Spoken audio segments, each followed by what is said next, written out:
eu son Ricardo Pérez, como presidente do Grupo Naturalista Hábitat, e teño un inmenso placer de presentarvos esta charla que nos van a dar Ismael e David. Placer por varias cousas. Primeiro, porque eu son veciño do barrio e un veciño antes de Xirán, que é a zona principal da que nos van a falar, a comentar, e na que despois poderemos intentar ver o hábitat, sí, por lo menos. As especies, e despois porque é sempre un placer explicalos e contribuir á divulgación de especies que en xeral teñen unha fama, vamos a decir, negativa, e intentar pouco a pouco que isto vaya cambiando, e especialmente para máis ou menos temos conciencia que normalmente somos os que acudimos a estas charlas, en especial para as novas xeracións que conozcan estas especies desde un punto de vista positivo, o seu primeiro contacto con elas que sea positivo e non negativo. E nada máis por a miña parte, vos deixo xa con Ismael e con David. Moitas gracias. Gracias. Bueno, pues muchas gracias por acudir hoy a la charla, y vamos a empezar hablando. Manu, ¿tienes un...?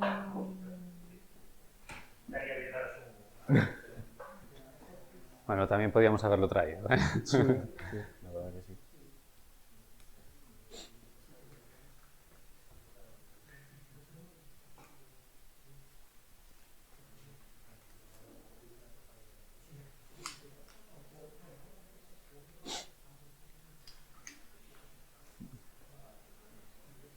Vale, eso. Es aquí para pasar. Sí, Vale. los punteros, si quieres apuntar, es Ah, aquí vale. Vale. Ok.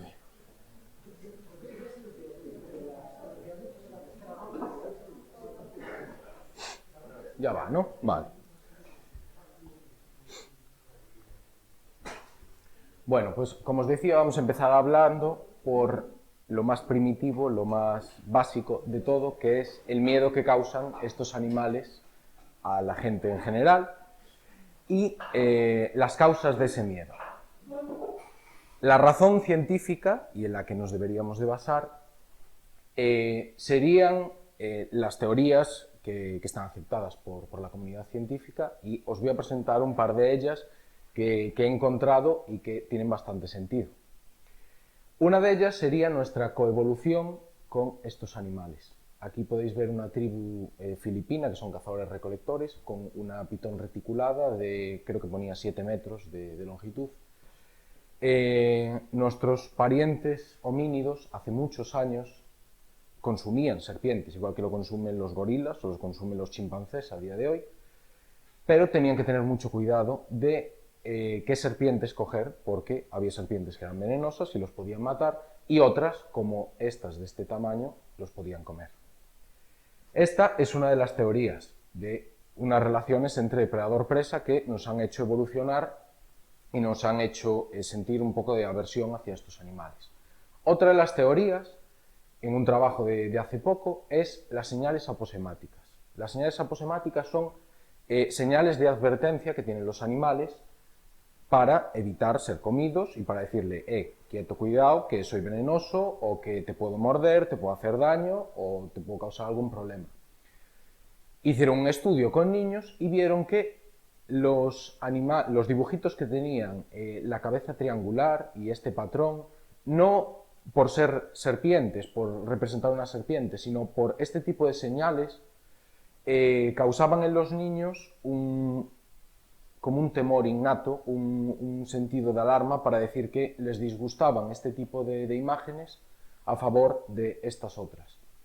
Y concluyeron que este tipo de señales también están marcadas en nuestro ADN, por selección genética de la evolución, y que han calado hasta el día de hoy. Entonces, pues las personas, cuando ven algo que se arrastra o vemos este tipo de señales, lo de la cabeza triangular y demás, pues nos causa un miedo innato. Pero este no es el gran problema que tenemos a día de hoy. El gran problema viene con esto de aquí. La religión. La religión es el Satán ejemplificado. Y aquí, como veis, en el Antiguo Testamento ya el Génesis hablaba de que la serpiente era el más astuto de todos los animales. Pues fue ella quien le dijo a Eva, oye, coge manzanas de este árbol que no pasa nada, hombre, tú puedes comerlo que no hay ningún problema. Y debido a este pobre animal vivimos todos en pecado, ¿no? Aquí, como podéis ver, también la maldijeron, dijeron que va a ser el animal más maldito de todos, que se va a arrastrar sobre su vientre, comerá polvo todos los días de su vida, bla, bla, bla. Lo que pasa es que, claro, aquí le cayó el muerto a ella, niña pobre, pero hay bastantes más animales, ¿eh? O sea, podía haberle caído a otro. Y aquí, mira, que yo me acabo de fijar hoy por la mañana, vemos un mono que está compartiendo también una manzana. Entonces, que a lo mejor no era la serpiente la que daba las manzanas o la que le incitaba, sino también eran otros bichos, ¿no? Siguiendo con la religión, las serpientes en general han sido mitificadas como la reencarnación de Satanás, del diablo. Aquí en el Apocalipsis ya veis, prendió el dragón, la serpiente antigua, que es diablo y Satanás. Como veis aquí, se representa en esta figura los cielos, la tierra y el infierno. Y es aquí en el infierno donde encontramos Satanás con sus serpientes que salen por las orejas y aquí a modo de cola, quiero entender, comiéndose a personas. Veis que aquí están devorando a las personas, o sea que las serpientes siempre fueron malas, ¿no? O es la idea que nos quisieron hacer creer. Esto, ¿qué pasó? Caló profundamente en la sociedad humana y en todo el mundo, y se representó en el arte. Es una manera de representarlo. Y aquí podemos ver a Hércules luchando contra ese ser mitológico que era la hidra, que no es más que la representación de un animal mítico con cabezas de serpiente, ¿no? O aquí cuando Hércules era pequeño y se salvó de su gran fuerza, como era un dios, de que la serpiente lo matara. Aquí otra representación, este es otro animal, otra criatura mitológica, Medusa, la cual tenía la característica de que si la mirabas fijamente, te convertías en piedra. Aquí el autor del cuadro, no me acuerdo quién lo pintó, pero tuvo la honradez de por lo menos representar especies reales, no inventárselas. Esto de aquí son todo culebras de collar, inofensivas, aunque parezca que no. Y no solo representó a las culebras como seres malignos, sino que también puso por aquí, pues mira, un murciélago, aquí otro, puso salamandras, puso ratas, puso sapos, ranas, o sea, una miscelánea de animales que causan dolor y causan pavor a todo el mundo, ¿no? Aquí esta es la Medusa de Caravaggio, es la mítica representación de la Medusa, y aquí Caravaggio pues, fue un poquito más allá y en vez de poner serpientes inofensivas, puso víboras, pues oye, un detalle, ¿no? Por lo menos poner serpientes que sí que puedan causar algún problema al ser humano y no representaciones de animales que sean totalmente inofensivos.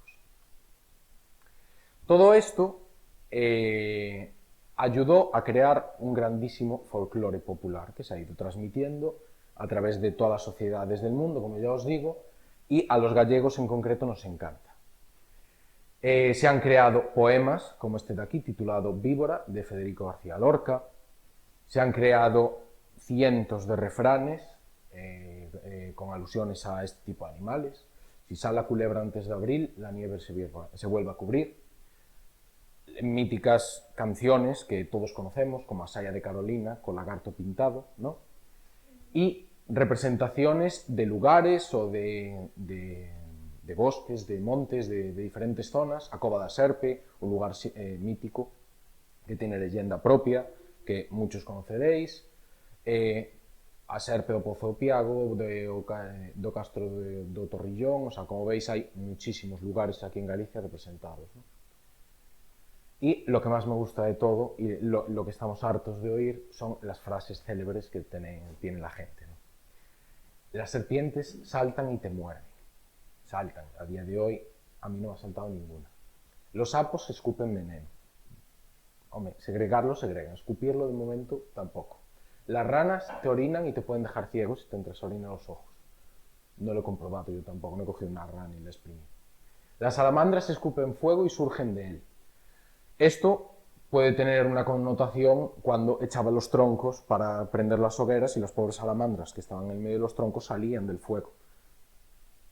Las culebras beben leche de las vacas. Este es buenísimo. Todo el mundo hemos escuchado de que vi como una culebra le mamaba del teto de la vaca y luego la vaca dejó de dar leche. ¿Qué más? Este es buenísimo también.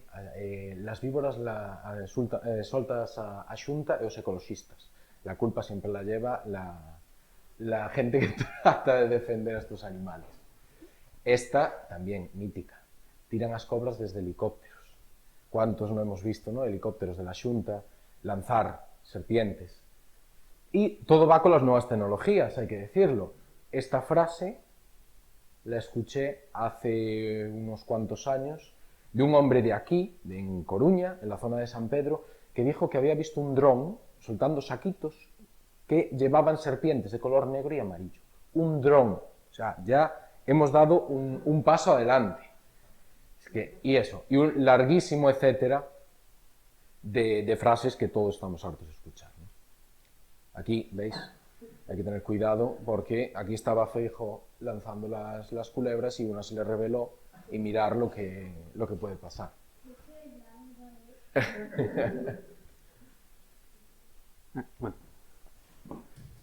Bueno, y después de esta contextualización religiosa y folclórica, queríamos comentaros un poquito, para los que no lo sepáis, lo que es la herpetología.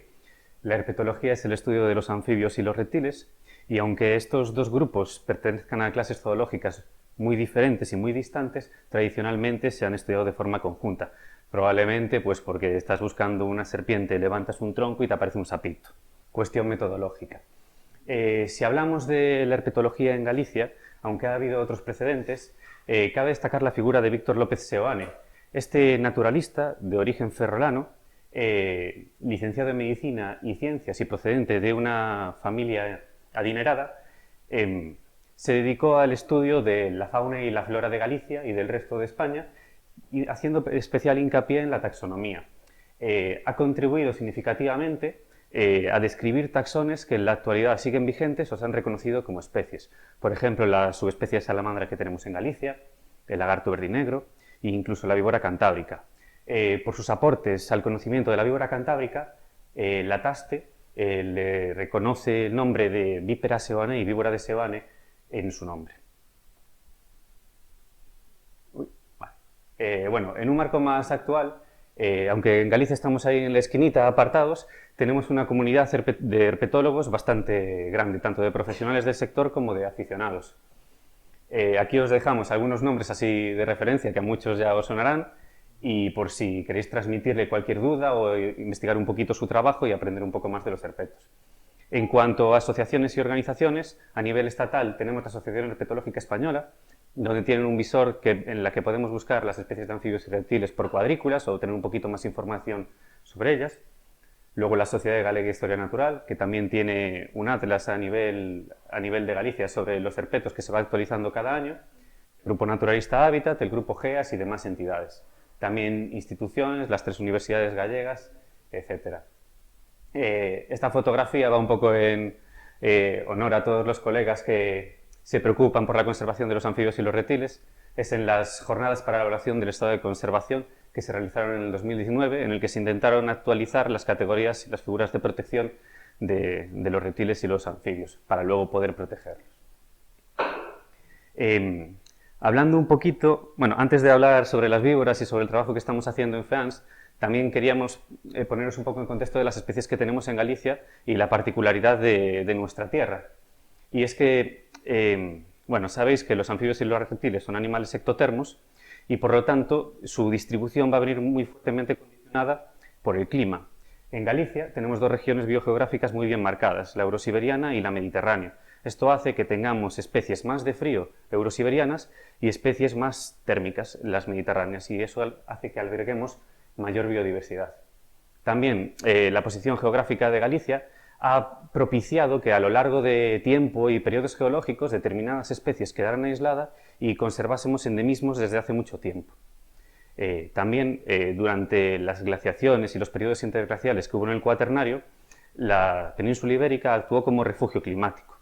Esto quiere decir que cuando había glaciaciones y las temperaturas eran muy frías, las especies de reptiles y de anfibios huían hacia el sur y encontraban en la península ibérica y también en Galicia un refugio donde las temperaturas eran más suaves.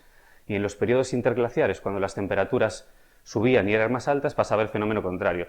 Las especies del sur subían buscando temperaturas más frescas hasta el norte de Europa, pero también a Galicia. Esto hace que tengamos tres grupos de especies. Especies endémicas, como la salamandra rabilarga, la chioglosa, especies de origen eurosiberiano y especies de origen mediterráneo. Y bueno, hablando de los anfibios, en Galicia tenemos 14 especies, 5 anfibios con cola y 9 ranas y sapitos. Y os enseño unas fotillos así rápidas de cada una de ellas. Aquí tenemos la salamandra rabilarga, la salamandra común y las 3 especies de tritones. El tritón jaspeado, el tritón palmeado, que recibe su nombre por la palmadura que tienen los machos ahí en celo, y el tritón ibérico. En cuanto a los sanuros, tenemos el sapo común, el sapo corredor, el sapo de espuelas, el sapillo pintojo, el sapo partero, la ranita de San Antonio, la rana común, la rana patilarga y la rana bermeja, o ahora rana galaica. En cuanto a los reptiles, tenemos mayor biodiversidad, 27 especies. Hemos marcado aquí un par de ellas que se encuentran en el territorio gallego, pero son alóctonas, algunas de carácter invasor, y están definidas por 2 especies de tortugas autóctonas, salamanquesas, anfisbénidos, los lagartos ápodos, el lución, y luego los lagartos así con patas vestigiales, que son los 2 eslizones, el tridáctilo y el ibérico. En cuanto a lagartos y lagartijas, tenemos una diversidad también tremenda de especies, bueno, los 2 lagartos, el ocelado y el verdinegro, hasta la lagartija de Turbera, que se sitúa en Galicia, el límite occidental de su distribución mundial, desde aquí hasta Japón. Y ya metiéndonos en la chicha de las serpientes, en Galicia tenemos 9 especies de serpientes, 7 son culebras y son 2 víboras, y 2 son víboras. La víbora de Seoane, que es sobre la que va nuestro trabajo y nuestro estudio, está ampliamente distribuida por toda Galicia, más en el norte, y en el sur se restringe a zonas así más húmedas y frescas. En general, a este bicho, o sea, no os preocupéis ahora por el día, que como levante un poco la niebla y deje de llover, con 14 graditos ya salen y están activas. Y especialmente ahora en primavera, que es el periodo de reproducción y necesitan estar activas. Y luego la víbora hocicuda, que se restringe al sur de la provincia de Ourense, aquí en Galicia. En Coruña, evidentemente, ya el número de especies que tenemos es menor, 9 especies de anfibios y 11 de reptiles, y ya en el municipio, en la zona de Feáns, que es la que pilla nuestra área de estudio, se ve representada el 83% de toda la herpetofauna que hay en Coruña. Y estas son las especies que tenemos y que probablemente alguna de ellas veremos cuando vayamos a hacer la salida de campo. Los 2 lagartos, la lagartija gallega, el escáncer o el lución, la culebra de collar, la culebra lisa europea, el eslizón tridáctilo y ahí presidiendo la víbora de Seoane. Y en cuanto a los anfibios, pues tenemos la rana verde, el sapillo pintojo, el sapo común, la salamandra y los 3 tritones. Bueno, y ahora Isma os va a hablar un poquito en particular de la biología de la víbora. Bien, os voy a comentar un poco aspectos de la biología de este animal para que la conozcamos todos un poco mejor.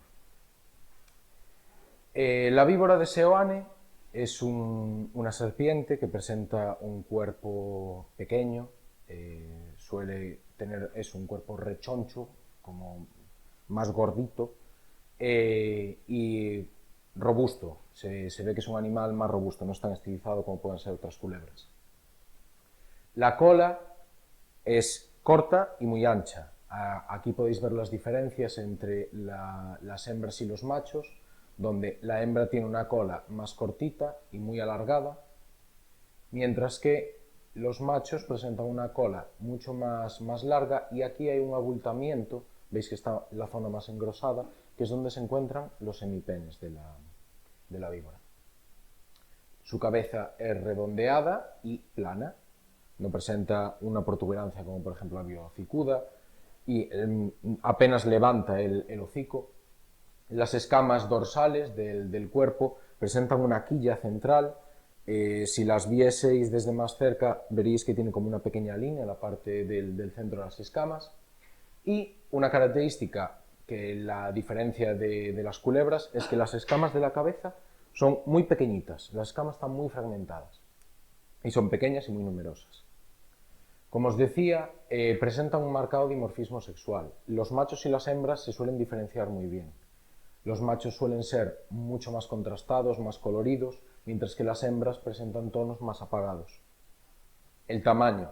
Las hembras son mucho más grandes que los machos, tanto de peso como de longitud. La coloración, como os decía, y las escamas. Como os decía, la cola, los machos la tienen mucho más alargada y las hembras la tienen más finita. Aquí podéis ver los hemipenes de los machos, ¿veis? Tienen dos, tienen estas protuberancias espinosas que les ayudan a, una vez penetra la hembra, a engancharse o a permanecer más tiempo enganchado para favorecer la fecundación. Es así como un poquito, parece como un alien, es algo así muy estrambótico. Su distribución a nivel mundial es prácticamente un endemismo ibérico, no se encuentra en una pequeñísima región en Francia, en el sur de Francia, pero como veis es un endemismo prácticamente ibérico del norte de la península, encontrándose en Galicia, en Asturias, Castilla y León, Cantabria, País Vasco. Como decíamos antes, es una especie eurosiberiana. Se encuentra desde el nivel del mar hasta los 1900 metros sobre el nivel del mar, en zona de alta montaña, y está muy influenciada por el clima atlántico, que presenta altas precipitaciones, con inviernos de temperaturas relativamente suaves, bueno, templadas, y veranos que no son muy calurosos y tienen altas precipitaciones. ¿Dónde vive? Aquí podéis ver un entorno muy pegado, muy ligado a la costa, o sea, esto está a 15 metros de la costa. Esto es el Portiño, y aquí hay víboras. Esto, sin embargo, es una zona de alta montaña, esta es la zona en Zamora, creo que es. Como veis, cambia totalmente.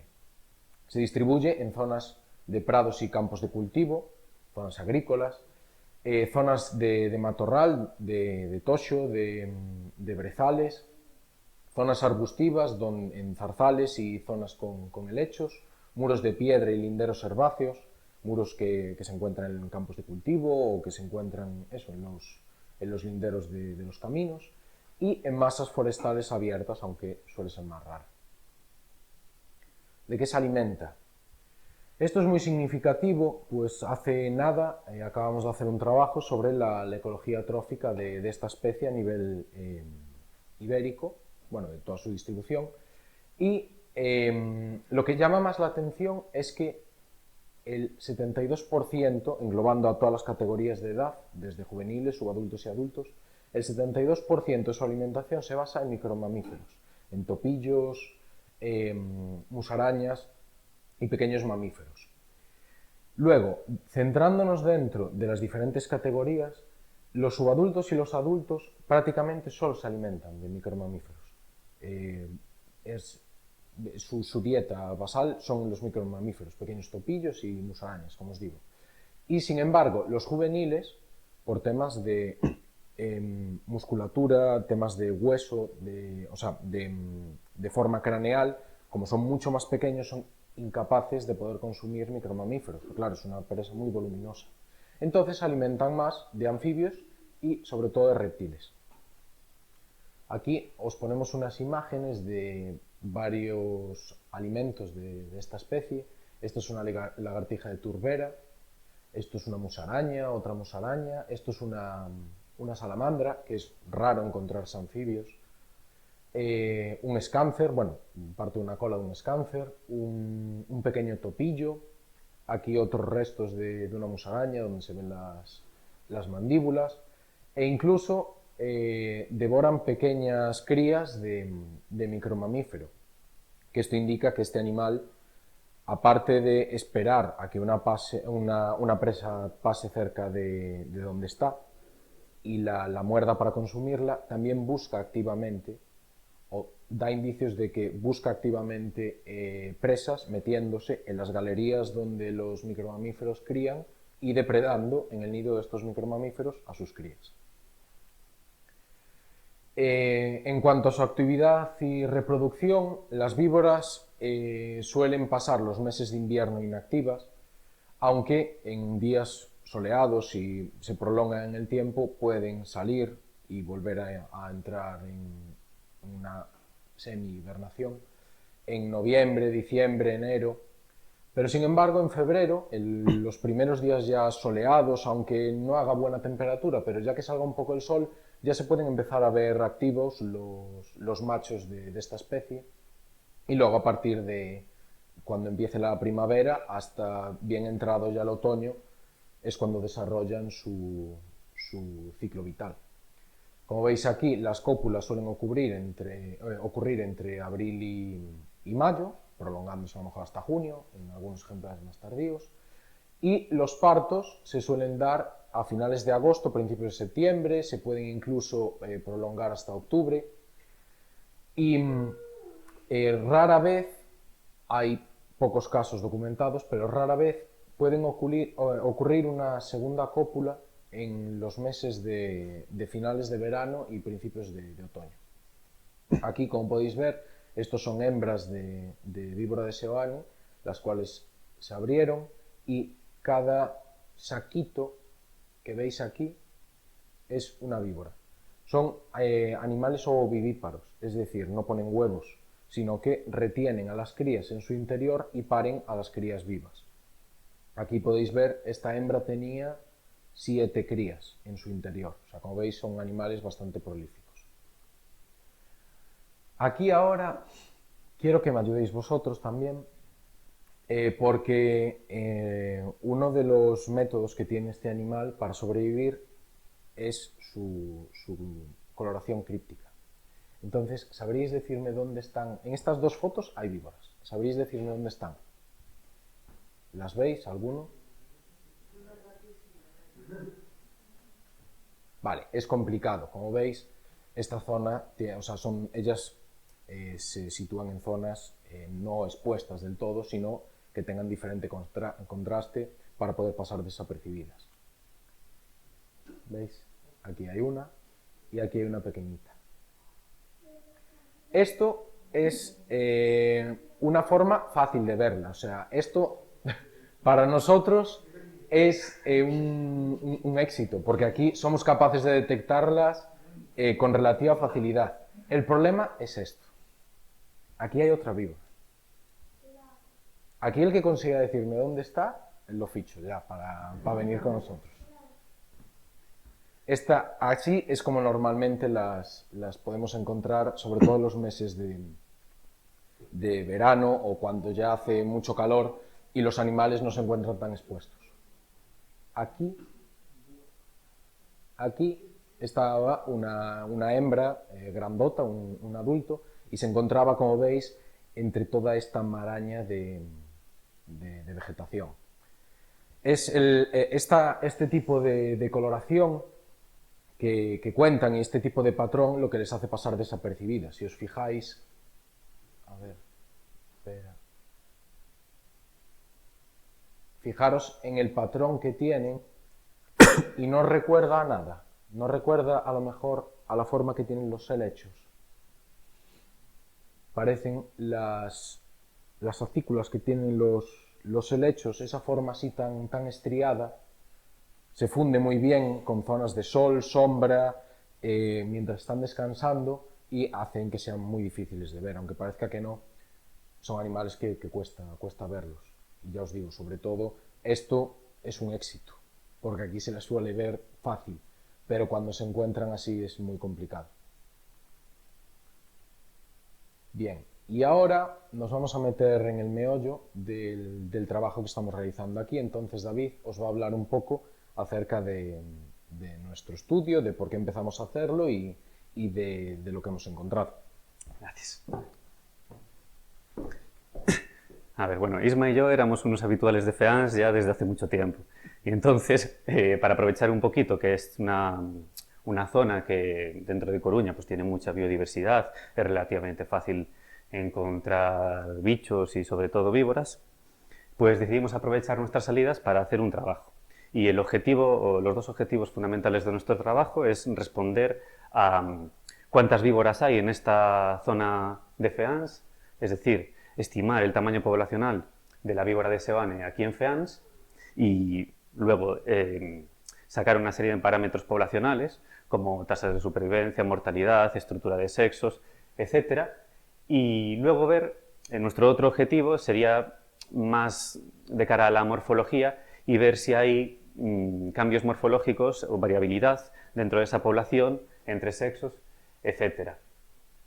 Más o menos lo que hacemos en un día normal es ir ahí, salimos desde el centro cívico, damos un paseo por los hábitats y las zonas que sean propicias, eso, matorral, con silvas, así linderos, y vamos buscando, cogemos a las víboras y las metemos en unos saquitos para que no se estresen.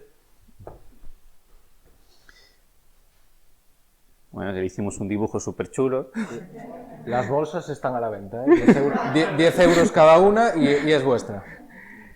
Y vamos, básicamente lo que hacemos una vez cogemos una víbora es tomar una serie de rasgos biométricos, como la longitud de la cabeza, la anchura, la medimos, contamos escamas. Ahí ya veis, por ejemplo, el batiburrillo de escamas que hay, cada color tiene un nombre de escama.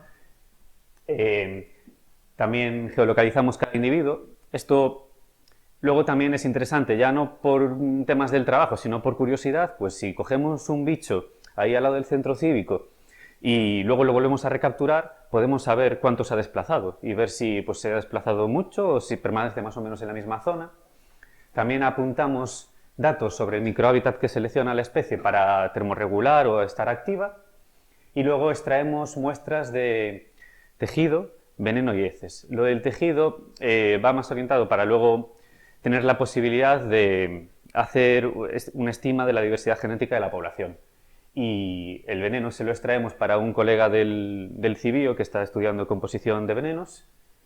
Y bueno, claro, nuestro trabajo se basa en un procedimiento que se llama captura, marcaje, recaptura. De esta forma, nosotros vemos un individuo que teóricamente se marca, ahora os explico cómo, y luego lo recapturamos y lo identificamos. Y así podemos tener ese seguimiento. Nosotros en realidad no marcamos nada, porque las víboras tienen muchísima variabilidad en sus escamas, por ejemplo, en sus dibujos y en todo, pero en sus escamas de la cabeza, cada víbora es diferente. Entonces, por ejemplo, la víbora de arriba la recapturamos 3 veces en esas fechas y podemos ver que aquí en esta escama, que es la escama frontal, tiene un pitorrito para abajo. Entonces, más o menos, siempre la identificamos. Si ves, siempre es la misma. Y aquí otro ejemplo de otra víbora, pues mira, con esta estructura aquí tiene la escama frontal mucho más fragmentada y tiene esta forma. Entonces es muy fácil reconocerlas. No tenemos que... vale. No tenemos que recurrir a pues, marcajes de tipo cortar escamas o pintarlas o elastómeros o cosas de ese estilo. Esta es nuestra zona de estudio. Y esto es una parte de los bichos que hemos sacado. No todos, igual faltan la mitad o más. Los rojos son serpientes y lo azul son lagartos. Entonces, en Feans hay bichos. Un ejemplo de la ficha que cubrimos con los datos así que os contamos. Por ejemplo, en campo no nos ponemos a contar las escamas in situ. Le sacamos la foto y luego ya con tiempo vamos cubriendo esto. Pero bueno, que sepáis que antes los herpetólogos así curtidos en campo tomaban todos esos datos con una lupa in situ. ¡Qué tela! Y bueno, estos son unas poquillas de las víboras que encontramos y su variabilidad de diseños. Hay machos, hembras y de todo. Y ya el trabajo está dando un poco sus resultados. Por ahora llevamos 47 individuos identificados, de los cuales 25 son hembras, 16 machos y 6 juveniles. Los juveniles son muy difíciles de sexar y para no cometer errores los excluimos de la estructura de sexos. Aparte de estos 47 individuos, recapturamos 31. 27 veces recapturamos hembras y 4 veces recapturamos machos. Bueno, luego aquí un poquito lo que os comentábamos y al final nuestro objetivo con esto es también luego, si vemos qué estructura poblacional tienen, vemos qué tamaño tiene la población, si está bien, luego si hay cualquier problema o amenaza que afecte a la población, en el futuro podríamos repetir el estudio y cuantificar si ha habido un declive y cómo ha sido y cuánto. Entonces, al final son datos empíricos que estamos aportando que, bueno, pueden contribuir. Bueno, y ahora ya, Isma, te das tú ahí a la chicha. Muy bien. Eso, el trabajo al final, aunque ahora sea algo muy técnico, eso, lo que os decimos, ver diferencias entre machos, hembras, cuantificarlo y demás, también tiene un carácter divulgativo y un carácter de conservación. Hay pocos trabajos a largo plazo en el que estudien poblaciones concretas de esta víbora. Con una hermana suya, la Viperaverus, la víbora común, los ingleses sí que han llevado a cabo trabajos y siguen llevando a cabo trabajos de muchos años, de décadas, o sea, estamos hablando. Sin embargo, con esta especie no, es muy complicado. O sea, muy complicado. No se han llevado a cabo, no sé si por falta de investigadores que quieran dedicarse a ello, o porque estos animales son complicados a nivel poblacional, ya visteis, para encontrarlos, para delimitar una población o hacerlo con una población que sepas que está más o menos delimitada, aunque todas tienen mortandad, tienen migración, pero bueno, esto nos ayuda también a conocer un poco mejor la biología de esta especie y cómo se comporta. ¿Cuáles son las amenazas y los impactos a grandes rasgos que hemos encontrado tanto en FEANS como a nivel general que tiene esta especie? Este es uno de los grandes problemas que tiene, la matorralización y el abandono del campo, que se tupa todo de vegetación. La gente suele asociarlo con que haya mucha maleza, hay más serpientes. Pero es que esto no les beneficia a ellas, porque cuanta más masa vegetal, menos sitio tienen donde termorregular, donde esas zonas de transición donde ellas hacen su vida y le reduces su espacio vital. La fragmentación del hábitat, esto que veis aquí es la pista de tierra que hay por ahí por FEANS. Esto, aunque sean 3 metros de pista de tierra, por este lado no nos hemos dedicado a buscar víboras, puede que las haya o puede que no. Pero este pequeño tramo de tierra para ellas es un mundo. Que pase un animal de aquí a aquí seguramente sea rarísimo, porque aquí se ve totalmente expuesta a depredadores, a que la vea alguien y la mate, o a cualquier problema. Ellas aquí no se sienten seguras. Por eso, que el hábitat se fragmente, que se creen caminos demasiado abiertos donde no se puedan comunicar unas zonas con otras, no le beneficia.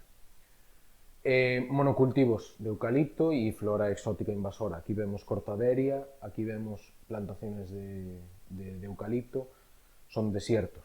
O sea, el monocultivo de eucalipto es una plaga que tenemos aquí en Galicia y que no afecta, o sea, y que no favorece a ningún tipo de animal. Al contrario, es muy dañino. Eliminación de zonas de termorregulación. Esto viene un poquito a colación con lo de la matorralización y el abandono del campo. Cuanta más masa vegetal tengan, se les reducen las zonas de termorregulación a estos animales. Obras e infraestructuras humanas.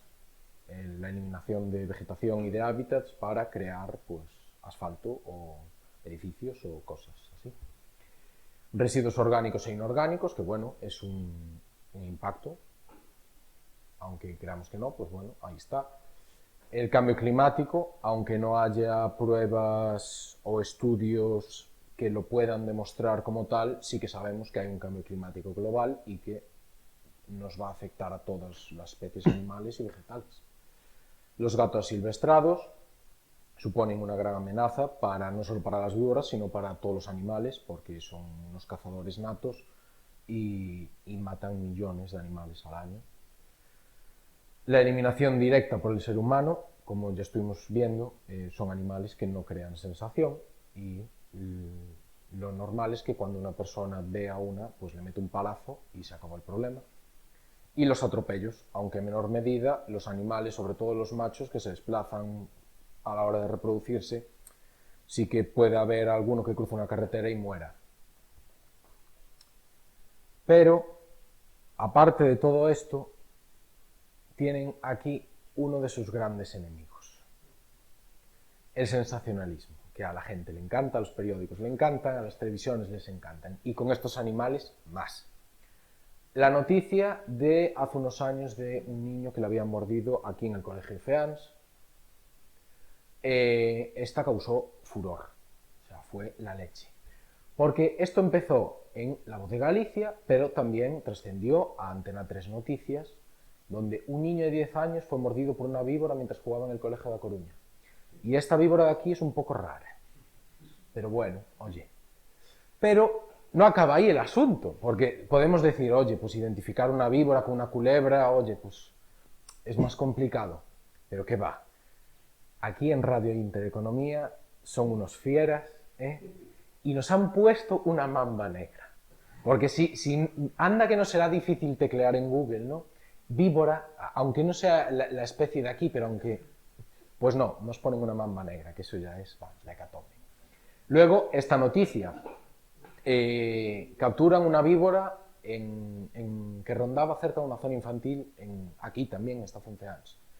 Esto es una culebra de collar. Esto la recogieron, fue el año pasado, la recogieron los agentes de la Patrulla Verde o los agentes medioambientales o la Policía Autonómica, sacaron la foto, salió la noticia y acto seguido, viendo esto, pues varias personas, entre ellas Pedro, que está aquí, les mandó un correo al periódico y les dijo, oye, mira, que os estáis colando, que eso es una culebra de collar. Se pusieron en contacto con él y rehicieron otra noticia desmintiendo que esto fuera una víbora, esto es una culebra de collar. Después de eso volvieron a sacar otra más, porque esto dio para rato. Después de esto sacaron otra noticia más, preguntando a los vecinos de aquí de la zona si estaban preocupados por el tema de lo de las víboras, La gente, pues, un poco dispar en opiniones. Y como podéis ver, pues este tipo de noticias, al final, a quien damnifican son a los pobres animales que no tienen culpa. ¿Cuáles son las propuestas a corto, medio plazo y que sean sencillas y realizables que se pueden hacer? Una de ellas, y la que creemos que es de la más importante, son desbroces programados de forma anual o bianual. Como ya decíamos, la matorralización de la zona hace que las víboras pierdan hábitat. Nosotros hemos visto a lo largo de los años cómo hay zonas que ha crecido muchísimo la vegetación y zonas donde antes encontrábamos víboras, ahora no las encontramos. Las víboras se han desplazado hacia otras zonas donde puedan realizar su vida. Y sin embargo, zonas que se han abierto, que se han desbrozado, pues por ejemplo por aquí o estas zonas de aquí, las víboras las han aprovechado con el tiempo y han descubierto un nuevo nicho donde desarrollar su vida.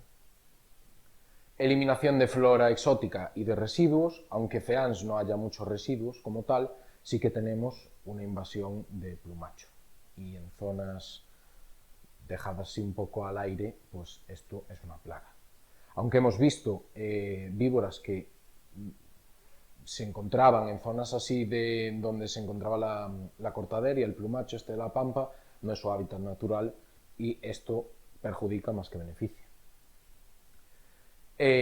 Cambios de monocultivos de eucalipto por caducifolias autóctonas. Ahí en la zona alta de FEANS hay varias plantaciones de eucalipto que no favorecen al final en nada esta especie y sin embargo repoblando con caducifolias autóctonas pues sí que favorecería no solo directamente a esta especie, sino a muchas otras y aumentaría la biodiversidad de la zona, seguro.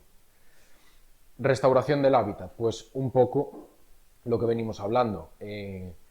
Desbroces periódicos, las zonas de los muros mantenerlas, se pueden crear muros, se pueden desbrozar X zonas un año, luego cambiarlas hacia otra zona, adecuar el hábitat de una forma que una gran masa vegetal se pueda crear como un patrón en zigzag, haciendo zonas que tengan de termorregulación, con zonas de sombra donde ellas se encuentren protegidas, donde encuentren alimento. O sea, se pueden hacer muchas cosas, ¿no?, de manejo del hábitat. ¿Qué más? A nivel social y divulgativo, paneles informativos es algo muy sencillo que el ayuntamiento o la asociación de vecinos de Mesoiro o de FEANS lo puede hacer porque es algo muy barato y que informa a la gente de lo que hay. Se pueden hacer paneles informativos con todas las especies que hay, informando un poco pues, de la riqueza que tiene la zona. También paneles indicando que se tenga cuidado, sobre todo no a nivel de personas, pero sí de animales, porque hemos visto por ahí perros sueltos y demás, de que hay que tener cuidado porque pues, hay este tipo de animales ahí, no se les debe molestar, se les puede observar perfectamente, no va a pasar nada, pero por tema de perros, por si les muerde o lo que sea. Jornadas de sensibilización, sobre todo en colegios, con vecinos, con gente, se pueden hacer charlas, se pueden hacer salidas, un poco de todo, para enseñar a la gente pues, la diversidad que hay y ponerlo en valor. Charlas, talleres, salidas educativas, como decimos, con niños. Pues esto es de un trabajo en Gran Bretaña con la víbora común. Y como veis, pues mira, aquí hicieron como un teatro de sombras chinas o algo así, representando pues a la víbora. Y aquí entretejiendo pues unas señoras en sus ratos libres, víboras de trapo, pues oye, como mascotas, yo qué sé, pues el colegio de ahí, de la zona de FEANS, pues puede adoptar como mascota a la víbora, ¿no? ¿Qué es lo más importante de todo esto? Al final, lo que importa es que la gente sepa lo que hay, que le interese lo que hay, no tienen por qué gustarle, pero no tienen por qué matarlas. Podemos convivir perfectamente con estos animales. Respetándolos a ellos y respetándonos nosotros, no debería haber ningún problema. Y debe haber una colaboración a nivel social entre la gente, administrativa, el concello tiene que saber lo que hay y tiene que ayudar a estas personas, pues realizando los desbroces o informando, no cuesta nada y beneficia a todo el mundo, sobre todo a los animales. Y a nivel científico, haciendo estudios, pues como el que hacemos David y yo, no solo aquí en FEANS, como FEANS hay 1000 sitios, pero a nivel en otras zonas de Galicia o de España o lo que sea, conoceremos mejor a este tipo de animales y sabremos cuáles son sus problemas, cuáles son sus beneficios, qué es lo que más nos aportan, qué es lo que podemos mejorar a nivel de su conservación y a nivel de conocimiento. Y aquí, antes de finalizar, quería mostraros un trabajo que salió este miércoles, que es sobre la evaluación global del estado de conservación de los reptiles. En esta gráfica de aquí veis las diferentes categorías. Aquí están los anfibios, los mamíferos, reptiles y los pájaros, las aves. Los reptiles, el 21%, o sea, un quinto de todas las especies que hay en el mundo, cuentan con algún tipo de categoría de amenaza. Es muchísimo. El que más, del grupo de los vertebrados, los que más poseen son los anfibios, con casi un 41%, que es una barbaridad. Los anfibios lo están pasando fatal, y más que lo van a pasar si sigue esto así. Pero los reptiles, que en un principio se puede creer que la subida de las temperaturas los puede favorecer y demás, no es así. O sea, las especies lo van a sufrir. Incluso las de los desiertos. Va a llegar a un punto, un umbral que no son capaces de resistir y morirán. ¿Cuáles son las principales amenazas que descubrieron? La agricultura, la expansión agrícola. A lo mejor nosotros aquí no lo notamos tanto porque estas especies están muy ligadas a actividades agrícolas y a que la gente siga manteniendo el campo y no deje que el monte vaya a más. Pero a nivel global, en zonas forestadas donde viven muchísimas especies de reptiles, en selvas, en este tipo de zonas se están destruyendo kilómetros y kilómetros y kilómetros cuadrados de selva para campos de cultivo. El desarrollo urbanístico en las ciudades, cada vez somos más personas, se expanden más hacia el medio natural y arrasamos con el hábitat. Estos animales pues, van a sufrir. Y las plantaciones de especies de árboles, pues como la palma, el eucalipto o diferentes especies ornamentales o de uso maderero o lo que queramos también son desiertos de fauna. Los eucaliptales todos sabemos que no benefician a nadie y hacen más daño que otra cosa. Entonces, pues nada más, aquí tenemos un poco la bibliografía en la que nos hemos basado y muchas gracias por todo.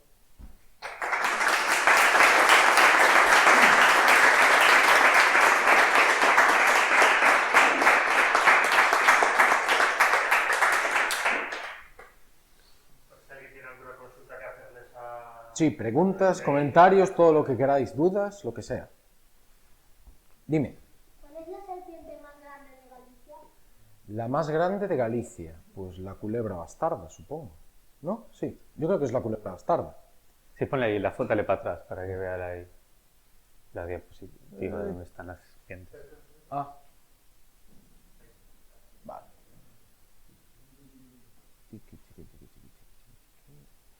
Está en la culebra bastarda, cuanto más hacia el sur vas, los bichos son más grandes Esta y aquí. la hay, por ejemplo, en el sur de España, igual puede llegar a medir 1,80 m o casi 2 metros.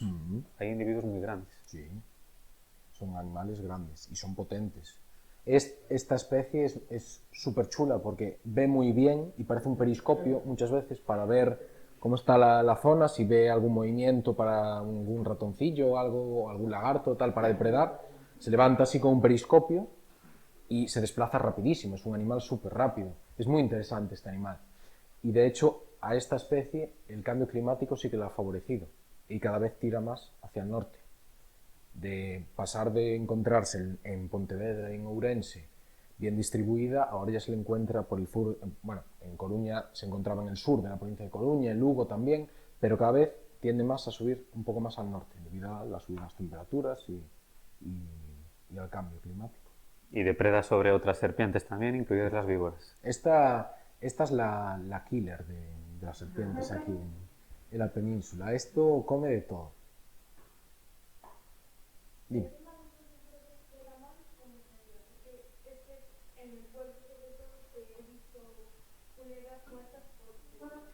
Sí. Bien, el tema de los desbroces, muy buena pregunta. El tema de los desbroces es algo delicado, porque yo no lo sé, pero seguramente otras personas sepan más de esto. Yo no sé cómo están las aves en invierno, no sé si se encuentran más, no sé, nidos o algo así que se encuentren en zonas de matorral o demás, no sé. A ver, yo en cuanto a la programación de los desbroces lo haría en periodos de menos actividad. Sí, en y invierno. cuando, bueno, no sé por tema de vegetación cuándo procede a hacerlos, pero en tema de actividad de las serpientes, cuando no estén activas, pues días de temperaturas más frías, que medio llovizne, para que no estén afuera. Sí. Sí que comentas, a mí me ha pasado también en zonas de, por ejemplo, parques eólicos que van desbrozando las plataformas de los aerogeneradores, de que justo desbrozan y encontrarme un lución degollado, 3 víboras degolladas. ¿Qué pasó ahí? Que pillaron justo un día de estos en las que la actividad es espectacular y salen todos los bichos para afuera. Claro, ahí se da parte de ese tipo de incidencias y se intenta que no se repita en el futuro, intentando programar un poquito mejor las fechas para hacerlo. En cuanto a por ejemplo, aquí en France, nosotros ya nos damos con un canto de los dientes si no tocan nada más, que lo dejen como están y que se siga haciendo ese uso de las huertas y del terreno. Eso ya es perfecto, porque ellos, los propios vecinos, ya para que se vean los lindes, van desbrozando periódicamente. En otras zonas sí, que el hecho que se tupa, pues no es conveniente. Claro, para estos animales en concreto, lo suyo sería hacer desbroces pues en invierno, que es cuando menos activos están, y están guarecidos en madrigueras de micromamíferos, debajo de piedras, debajo de troncos, pues ahí no les va a afectar. Pero por eso digo lo de las aves o otras especies, claro, a lo mejor en invierno pues se encuentran pues más localizadas en este tipo de zonas y habría que tenerlo en consideración, no vaya a ser pues que beneficiando a unas dañemos a otras. Pero lo suyo sería, si nos fijamos en estos grupos animales, sería en invierno, cuando mejor se deberían de hacer. Dime. ¿Cuál es la serpiente más peligrosa de Galicia? Más peligrosa, ninguna. Las serpientes en sí no suponen ningún peligro. El peligro es si la manipulas. Cualquier especie de las que encuentras aquí, de estas 7, no tiene ningún problema. La culebra bastarda tiene veneno, pero los colmillos inoculadores los tiene detrás. Y es muy raro que llegue a morder como tal para transmitirte el veneno. Y aún así el veneno no supone ningún problema. Te puede causar reacción, pero no supone problema. El problema son con las víboras. Las víboras en sí, si tú te acercas o pasas al lado de una de ellas, su primer instinto es irse. O sea, seguramente ni la veas o escuches un movimiento de la hierba o tal. ¿Qué pasa? Por ejemplo, en zonas ahora empezará toda la historia, seguramente, si estáis atentos a las redes sociales, a los periódicos, a la televisión, empezaréis a ver casos de aparece una víbora en la playa de no sé qué, muerden a un niño en las dunas de no sé qué. Cuando vamos, por ejemplo, en zonas de playa donde hay dunas y hay vegetación, vamos descalzos o vamos con chanclas, con calzado descubierto. Entonces, estos animales se encuentran encaramados en el medio de la vegetación, nosotros pisamos por descuido o muy rápido o el animal no se percata o no quiere moverse, cerca de él nos muerde y ahí sí que tenemos un problema. Tendríamos que ir al hospital, se inflamaría la zona, duele, pero no pasa de ahí, no nos va a matar, seguramente. No, seguramente no nos mata. Ese sería el único problema. Otro problema, si la cogemos. Si yo ahora cojo una víbora con la mano descubierta, me va a morder. Y si me muerde, pues lo que pasa, pues lo mismo que con la playa. Pero peligrosa ninguna de ellas. Nosotros utilizamos... Para echarle la mano, cogimos estos guantes de soldadores en el Leroy Merlin. Sí, somos accionistas ya de la marca. Unos cuantos. Y las cogemos así, son víboras pequeñas. Bueno, aquí tenemos esto ya es un adulto, o si queréis os lo pasamos para que lo veáis. Y esto le echas la mano y con su dentadura no da atravesado esto. Y aquí tenemos otras 2 pequeñitas, estas son recién nacidas.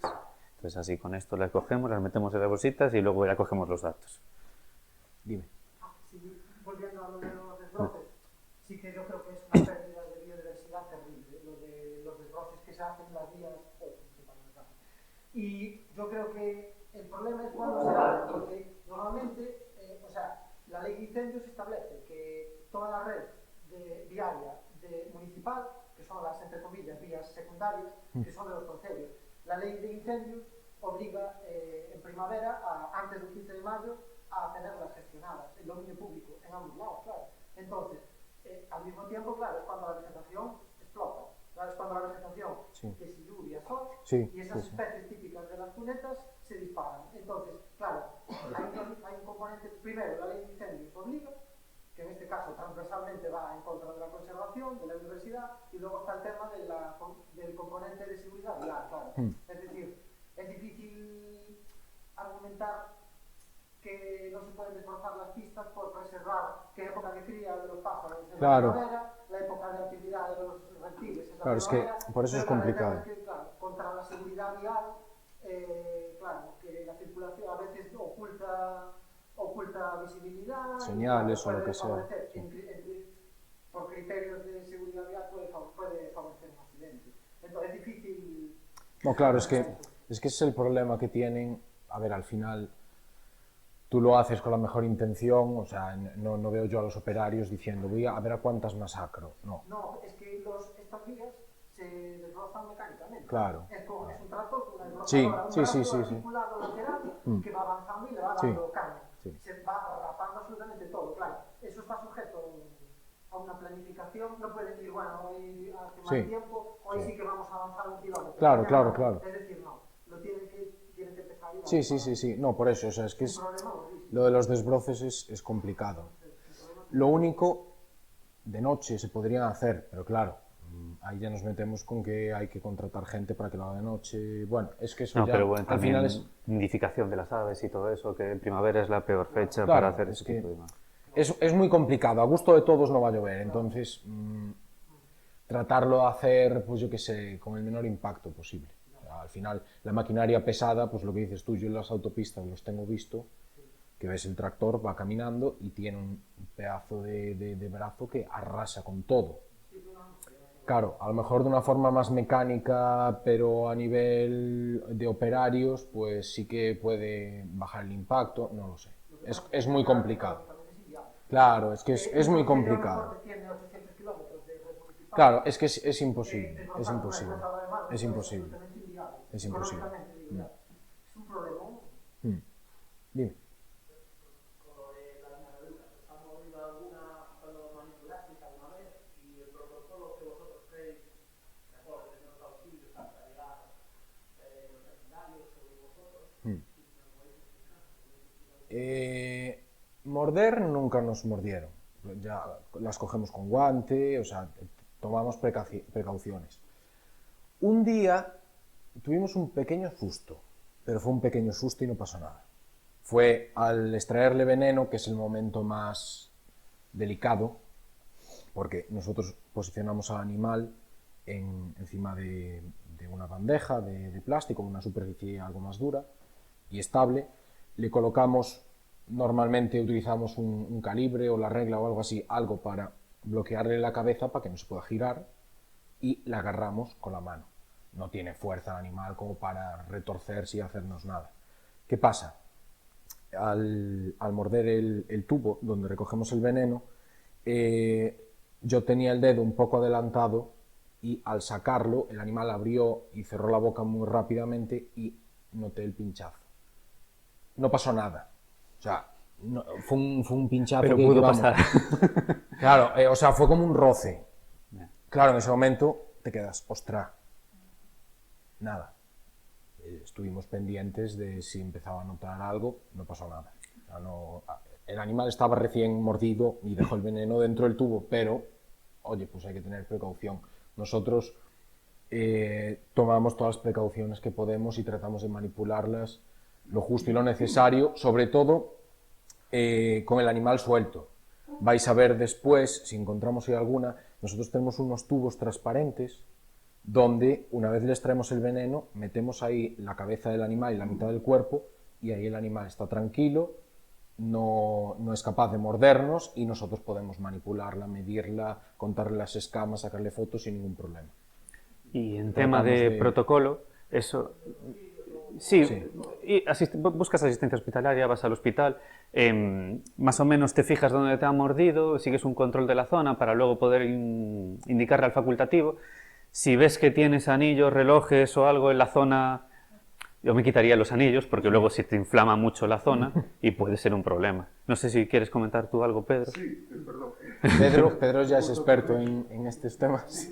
Hay una serie de normas. Primero, cualquier mordedura de víbora tiene que ser tratado como una urgencia médica. No peligrosa. Olvidaros de cualquiera de las cosas que habéis leído de torniquetes. Nunca os decís hacer un torniquete por nadie que no es un profesional. Enfermera, enfermero, médico. No vale para nada. Se difunde el veneno sin torniquete. Nada de cortes y chupar. No vale para nada. O sea, lo que habéis podido ver en narraciones de cortes, extraer veneno chupando, escupiendo, torniquetes, no vale. El veneno tarda mucho en hacer efecto. De manera que con toda tranquilidad del mundo, con toda tranquilidad, se va a un centro médico. Pero no un dispensario de pueblo, sino un centro médico, por ejemplo, al SUAR. Porque los nuevos antiofídeos tienen una caducidad bastante breve y requieren estar refrigerados. Entonces, se dice lo que es, ahí te someten a observación y, como dicen ellos, los casos de envenenamiento por víboras no suelen ser demasiado peligrosos, de manera que el solo antiofídeo, en el otro de los casos, no es necesario. Y aparte, los suelos antiofídeos son muy específicos, lo hay anti... Perdona, te interrumpo, dime. Sí. Pregúntale, si es posible. ¿Cuál es la serpiente más pequeña de la vida? La más pequeña. Mira, ¿esto te parece suficientemente pequeñito? Pues yo creo que las víboras son las más pequeñas de todas. Sí. Luego te lo enseñamos y te comentamos. Las Sigue, por víboras son favor, las más Pedro pequeñas. acaba de... Y entonces ahí te mantienen en observación, y en observación no sé si tenéis gente mayor que está anticoagulada, los índices de protrombina, gente que toma sintrón. Lo que te controla es el índice de coagulación. Normalmente, en cualquier adulto sano, normalmente, si no es una persona muy mayor o un niño pequeño, no pasa nada. No hay que un personal terrible ni nada. Si la población tiene problemas, entonces sí. Y hay suelos intestinales muy buenos, que no hay problemas ninguno. Los casos de fallecimiento por mordedura de víbora están sobre todo esas estadísticas, son infinitamente inferiores en España a las muertes por avispa, por ejemplo. Pero de orden de 1 a más de 500. De manera que no son, como ellos muy han dicho, son ellos muy tímidos, están ahí, pero no se ven. Resumiendo, cualquier mordedura hay que tomarla en serio. Hay que ir a un centro médico sin prisas de ningún tipo, porque hasta 24 horas o más no hay señales serias, y un control. Simplemente te mantienen la observación y al cabo de un tiempo pues te dan el alta. Vale, si es más peligroso, claro, si es una persona pequeña, un niño, por ejemplo, o una persona con problemas cardíacos. Y hay otra cosa que dice la necesidad de uno nunca sabe si su organismo va a dar una reacción alérgica al veneno. Porque podemos desarrollar alergias a cosas muy diversas. El veneno es un conjunto de proteínas y podemos ser alérgicos. Hay gente que se pone fatal si le pica un cábano o si le pica una avispa o una abeja. Pero bueno, que no es un caso, y los casos, ya digo, son escasísimos los que hay. Bueno, y luego también así, a veces recomiendan, pues si te muerde una serpiente, cogerla y llevársela para luego identificarla. Eso también está completamente recomendado, porque imagínate que si es una víbora, tú crees que te ha mordido, te ha inoculado veneno, luego intentas cogerla para llevártela, igual te vuelve a morder. O sea, Y te llevas 2. igual la segunda sí que le ha metido veneno. Entonces eso es una A día de hoy, al como final todos tenemos haces seguimiento. móviles, si se puede, se le saca una foto. Y ya está. Pero aquí, en Galicia, el mayor problema que podemos tener es con la víbora de Seoane. Porque la víbora hocicuda está tan limitada que es súper raro que podamos tener un encuentro con este animal ya por distribución, porque aquí en Galicia la encontramos justo en el límite del todo del sur. Entonces, nada, no hay problema. Yo quería, quería daros la enhorabuena por el trabajo, que estos trabajos poblacionales de seguimiento son extraordinariamente valiosos, porque son trabajos que cada vez se hacen menos, y si ya es complicado hacerlos con lagartos, con anfibios es muchísimo más complicado hacerlos por lo difícil de encontrar los individuos. Una muestra que tenéis de 47 es enormemente valioso y da prueba del esfuerzo que os está costando y pues quería daros la enhorabuena por ese trabajo porque es puntero, son contadísimos los trabajos que se hacen en el Reino Unido, como habéis citado, con Verus, y son trabajos muy bien remunerados, muy bien apoyados. Vuestro mérito es doble, porque es aparte de lo meritorio que es, lo estáis haciendo con voluntarismo. Sí. Nosotros estamos financiados. El otro día nos llamó Pedro Sánchez y nos dijo que nos iba a dar más pasta para el proyecto porque es súper interesante y le afecta mucho. Al trabajo. Muchas gracias, Pedro. Sí, gracias, Pedro. ¿Le ves alguna utilidad al veneno? El veneno, hay un chico, es el experto en víboras que tenemos aquí en la península ibérica y a nivel europeo, o sea, es un crack. Se llama Fernando Martínez Freiría, él trabaja con víboras, lleva trabajando con víboras muchos años y ahora se ha metido con temas de veneno para ver un poco la composición de cada uno de los venenos, cómo varía dependiendo de las poblaciones, del norte, del sur, de otras comunidades autónomas, de los ecotipos, diferentes ecotipos, si hay diferencias entre poblaciones de zonas bajas a poblaciones de alta montaña. Y entonces nosotros recogemos el veneno para que él nos lo pueda analizar y a lo mejor pues nos da se pueden sacar de ahí datos de la composición del veneno pues de esta comunidad, ver el grado de virulencia que tiene, si es más potente que el de otras poblaciones, porque no todos los venenos son iguales, eso es algo muy importante. No es lo mismo una población de costa que una población de montaña, que una población de Coruña, que una población de León. el ecotipo de la víbora de Sebane cantábrica, lo que antes era una subespecie, es mucho más potente que el de esta, pero mucho más del orden de casi el doble de potencia de veneno, creo. O sea, que es, si te muere una víbora cantábrica, puede ser mayor la reacción que te dé, o el dolor que sientas, o la inflamación, o sea, es mucho más fuerte. Y entonces, viendo las diferencias entre unas poblaciones y otras, puedes afinar un poco más pues, a la hora de crear los sueros de antiofídicos. Eso, buscar aplicaciones Claro, farmacológicas. o buscarle eso, algún tipo de aplicación farmacológica. A lo mejor con el veneno, pues no digo de esta población, pero de esta especie se pueda descubrir pues, algún tipo de fármaco que ayude a la anticoagulación de la sangre para problemas de gente que tiene problemas de sangre o problemas de corazón o demás. Que de hecho el veneno de las serpientes se utiliza para eso. Aparte de para desarrollar sueros, desarrollan fármacos que nos ayudan a día de hoy. Cremas. No sé si alguna vez os habéis fijado. Aquí yo no las tengo visto, pero tengo visto imágenes en internet de cremas que pone con veneno de serpiente. Te ponen una pitón de foto. Pero bueno, la intención es lo que cuenta, oye. Y sí que te ponen compuestos que han sido extraídos de venenos de las especies y te ponen la especie que es. Más preguntas, o comentarios, o lo que queráis.